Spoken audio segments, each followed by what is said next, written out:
जब लड्डू गोपाल को साथ लेकर घूमने निकला परिवार। दोस्तों, आज इस वीडियो में हम आपको एक बहुत ही प्यारा, दिल को छू लेने वाला अनुभव बताएंगे। भक्त भगवान से प्रेम करता है, लेकिन विश्वास मानिए, भगवान भक्त से उससे भी अधिक प्रेम करते हैं। कहते हैं भगवान भक्त के वश में होते हैं। इस अनुभव में यह बात हकीकत में प्रमाणित कर दी है। यह बहुत ही सुंदर अनुभव है और यह अनुभव हुआ श्री विपिन शर्मा जी को, जो कि इटावा के रहने वाले हैं। वह सरकारी नौकरी करते हैं। उनके घर में उनकी सुंदर पत्नी श्रीमती नेहा शर्मा और दो प्यारी बेटियां, आराध्या 7 साल व काव्या 3 साल है। ठाकुर जी की कृपा से उनका परिवार बहुत ही समृद्ध, प्रेम और खुशी से भरा हुआ है। विपिन जी के दिल में बहुत प्यार और संतुष्टि है। उनके मन में किसी तरह का लालच नहीं है। वह कहते हैं ठाकुर जी ने जो भी दिया है वही बहुत है और मैं हमेशा उनका आभारी रहूंगा। आज के समय में ऐसी भावना का होना अपने आप में बहुत बड़ी बात है। नहीं तो आजकल तो बहुत होड़ मची है कि ठाकुर जी ने जय नहीं दिया, ठाकुर जी ने वो नहीं दिया, कार होनी चाहिए, मकान होना चाहिए। इसीलिए जब तक यह बात रहेगी तब तक हम कलयुग में दौड़ते रहेंगे। विपिन जी धार्मिक प्रवृत्ति के व्यक्ति थे। वह बचपन से ही कृष्ण प्रेम में डूबे रहे, लेकिन उन्हें कभी वृंदावन जाने का मौका नहीं मिला। वर्ष 2017 में अपने विवाह की वर्षगांठ पर उन्हें पहली बार श्री बिहारी जी महाराज के दर्शन हुए। उसके बाद बिहारी जी ने उन पर इतनी कृपा की, अब वह बिहारी जी के दर्शन के बिना नहीं रह सकते थे। अब उन्हें जब भी मौका मिलता है वह वृंदावन पहुंच जाते। अब हम आपको उनके जीवन के वह खूबसूरत अनुभव बताएंगे कि कैसे उन्होंने पल भर में ही ठाकुर जी से संबंध जोड़ लिया और कैसे उन्हें उनकी कृपा प्राप्त हुई। हुआ यूं कि साल 2020 के जनवरी महीने की एक रात वह अपने ससुराल में थे। उनकी ससुराल में इटावा में थी। वह कमरे में शांति से बैठकर फोन पर भगवान कृष्ण की कथाएं सुन रहे थे। कृष्ण जी की कथाएं सुनकर वह इतने भावुक हो गए कि रोने लगे। दोस्तों, जो कृष्ण के प्रेम में रोता है वह इस संसार के लिए नहीं रोता। रोना अच्छा है। जो ठाकुर जी के लिए रोएगा वह कलयुग के लिए नहीं रोएगा। तो इसीलिए कृष्ण के प्रेम में खूब रोए। विपिन जी ने कृष्ण प्रेम में डूबकर एक के बाद एक कई सच्ची घटनाएं सुनी। वह कृष्ण जी को याद कर रहे थे। उनके मन में कुछ बेचैनी थी। उसी समय उन्हें कुछ विचार घेरने लगे। वह सोचने लगे कि मेरी 2 बेटियां हैं और एक दिन वह दोनों चली जाएंगी और मैं और मेरी पत्नी अकेले रह जाएंगे। हमारा तो कोई बेटा भी नहीं है जो हमारे बुढ़ापे का सहारा बने। सारी रात उनके मन में तरह तरह के विचार आते रहे। वह परेशान होते रहे। वह मन ही मन बिहारी जी से बातें करने लगे। हे प्रभु, कृपया मुझे कोई रास्ता दिखाइए, मैं क्या करूं? वह कृष्ण प्रेम में पूर्णतः समर्पित थे। उन्होंने किसी संत के प्रवचन में सुना था कि हमें ठाकुर जी से कोई रिश्ता बनाना चाहिए। यही सोचकर उनके मन में विचार आया कि क्यों न मैं भी ठाकुर जी से कोई रिश्ता बना लूं। अब समस्या ये आ रही थी कि रिश्ता किस रूप में बनाया जाए। भगवान और भक्त का रिश्ता तो है, पर अब क्या बिहारी जी को अपना मित्र बना लेना चाहिए? नहीं, उसके मन को यह बात स्वीकार नहीं थी, क्योंकि जब हम किसी को सम्मान की नजर से देखते हैं तो दोस्ती की बात नहीं आती। तब उन्होंने सोचा कि क्यों न ठाकुर जी के बाल रूप को पुत्र रूप में स्वीकार किया जाए। पता नहीं ठाकुर जी जय भाव अपने भक्त से व्यक्त करना चाहते थे या जय विपिन जी की अपनी सोच थी। बस यही बात उनके मन में बैठ गई। उन्होंने निश्चय कर लिया कि अब कृष्ण जी ही उनके पुत्र हैं। वह सोचने लगे कि कल ही मैं ग्वालियर चला जाऊंगा और ठाकुर जी के लिए पोशाक और सारा सामान लाऊंगा और उनकी सेवा करूंगा। अब उनके मन में एक अजीब सी खुशी, एक अलग ही शांति थी। एक ही रात में उन्होंने बहुत सारे सपने बुन लिए। दोस्तों, जब एक स्त्री गर्भवती होती है तो 9 महीने के समय में उस माँ को अपने बच्चे का एहसास होता है।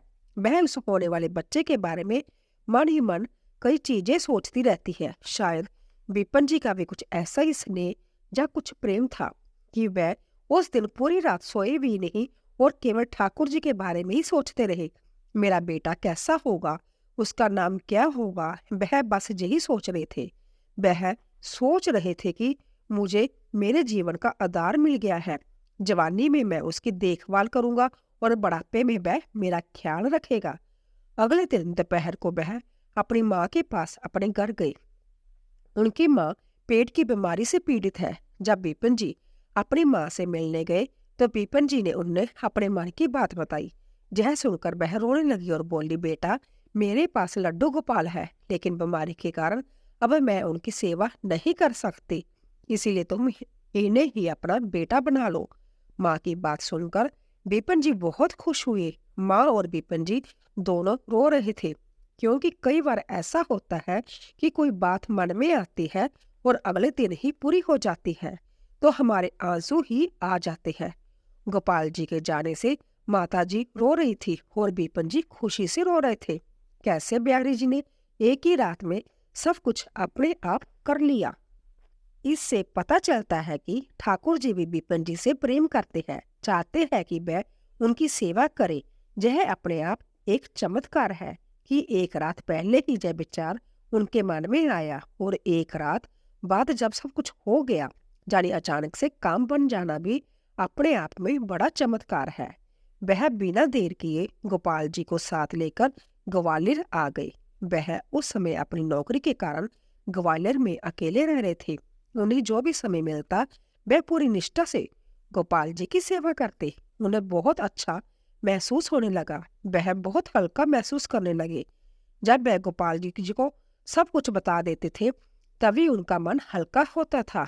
ऑफिस में जो भी बात होती थी उन्हें गोपाल जी से हर वह बात शेयर करनी पड़ती थी।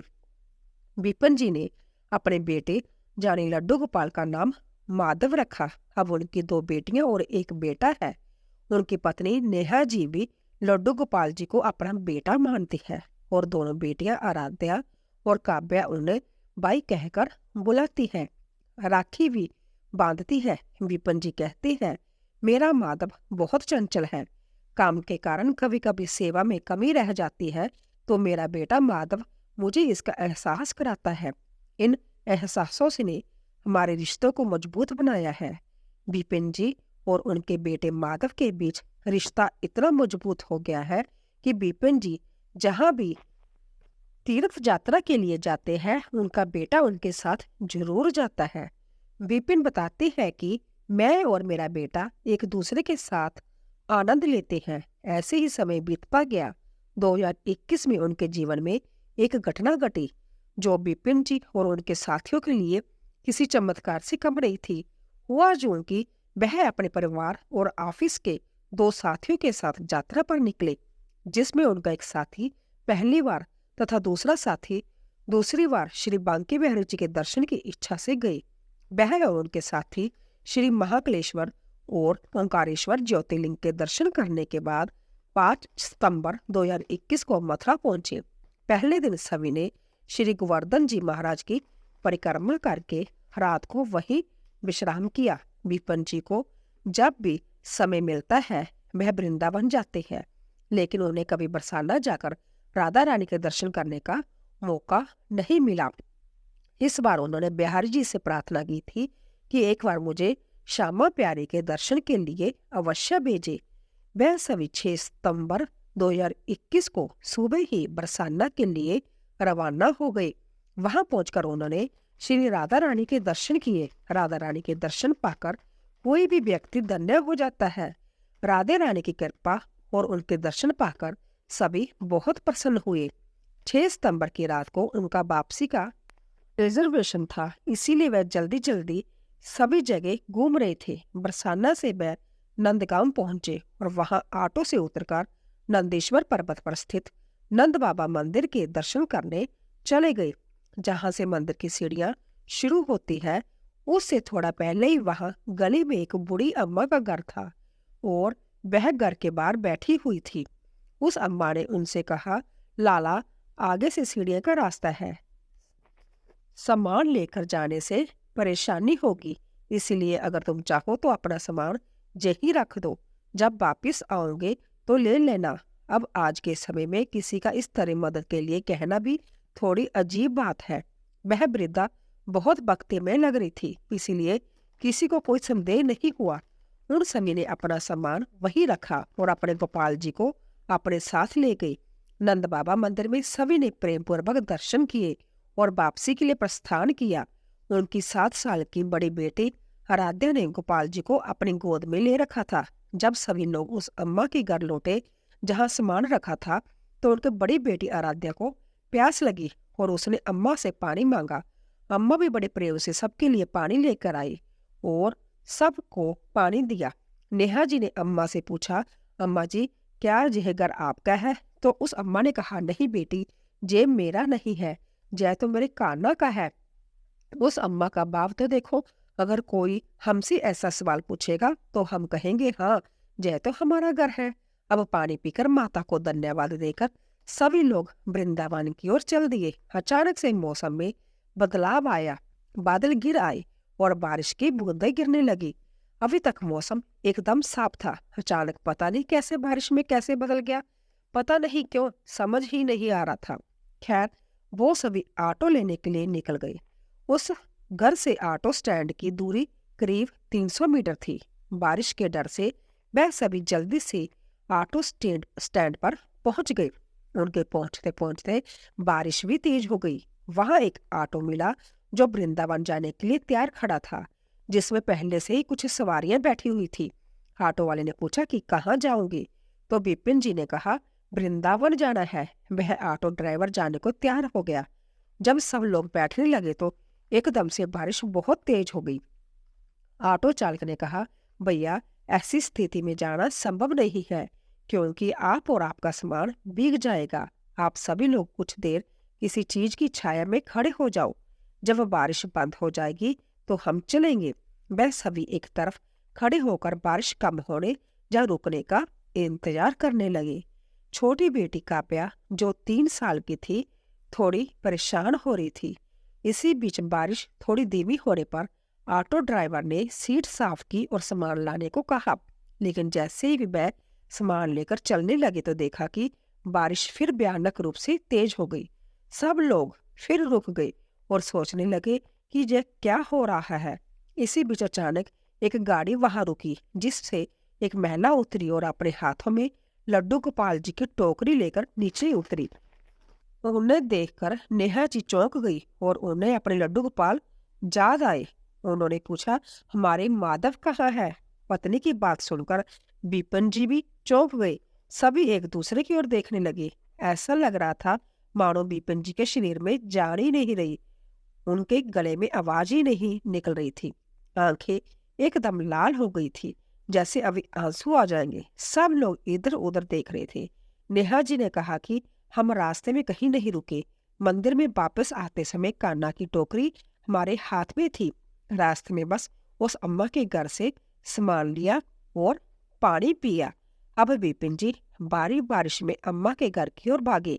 जैसे ही विपिन जी ने जय सुना, वह बिना किसी से कुछ कहे वहां से भाग गए। कुछ ही मिनटों में वह अम्मा जी के पास पहुंच गए। वह पूरी तरह भीग चुके थे। उन्होंने अम्मा से कहा, अम्मा क्या मेरा माधव तुम्हारे पास है? अम्मा ने कहा, चिंता मत करो बेटा, तुम्हारा ठाकुर जहाँ है। अब विपिन जी के जैसे जान में जान आई। उनकी सांसें जैसे थम गई। वह रोने लगे। उन्होंने अपने माधव को गोद में ले लिया और प्यार करने लगे। विपिन जी सोचने लगे, मेरे माधव ने जब बारिश करवाकर मुझे बुलाया है, लेकिन हम मूर्ख थे जो समझ ही नहीं पाए कि अचानक बेमौसम बारिश क्यों हो गई। अम्मा भी रो रही थी। बोली, बेटा मैं बहुत परेशान थी, मुझे समझ नहीं आ रहा था मुझे कहाँ जाना चाहिए, मुझे क्या करना चाहिए। मेरे पास तेरा नंबर नहीं था, तेरा ठिकाना नहीं था। तेरे लाला को लेकर कहाँ जाऊं, मुझे कुछ समझ नहीं आ रहा था। मुझे यह भी नहीं पता था कि तुम कहाँ जाओगे। विपिन जी अपने माधव को प्यार से देख रहे थे। कहना चाहते तो अपने गांव नंदगांव में भी रह सकते थे, लेकिन गोपाल जी ने विपिन जी का साथ नहीं छोड़ा। जब विपिन जी अपने गोपाल जी के साथ अम्मा के घर से बाहर आए तो बारिश एकदम रुक गई, मानो हुई ही ना हो। विपिन जी ने वापस आकर पूरी बात बताई तो ऑटो ड्राइवर ने भी कहा, जब तुम्हारे ठाकुर जी यहीं रह गए तो तुम्हें कैसे जाने देते? तुम्हें रोकने के लिए अचानक से बारिश हो गई। सभी लोग बार बार ठाकुर जी से क्षमा मांग रहे थे। सोच रहे थे कि इतनी बड़ी गलती कैसे होगी कि मैं गोपाल जी को छोड़कर चले गए। सभी के लिए अचानक हुई यह बारिश किसी चमत्कार से कम नहीं थी। तो दोस्तों, ऐसे हैं हमारे ठाकुर जी। वह प्यार करते हैं तो पूरा करते हैं, आशीर्वाद देते हैं तो पूरा देते हैं। आप जैसा भाव उनके साथ रखते हैं तो वह भी उसे निभाने में कोई कमी नहीं छोड़ते। दोस्तों, याद रखें, हम जब ईश्वर से कोई रिश्ता बनाते हैं, चाहे पुत्र का, चाहे पिता का, चाहे मित्र का, तो वो रिश्ता एक तरफा नहीं रहता। वो भी उसे पूरा निभाते हैं। बस दिल से पकाओ। वो बारिश बनकर, झूले की हलचल बनकर, सपने बनकर बुलाते हैं, मैं तेरे साथ हूँ। तो आज से ही उनके साथ एक सच्चा रिश्ता जोड़ो और देखो ठाकुर जी उसे कैसे निभाते हैं। दोस्तों, आशा है यह कहानी आपको पसंद आई होगी। अगर पसंद आई हो तो वीडियो को लाइक करें, कमेंट में जय श्री कृष्णा जरूर लिखें। चैनल पर अगर पहली बार आए हो तो चैनल को सब्सक्राइब जरूर करें। जय श्री कृष्णा।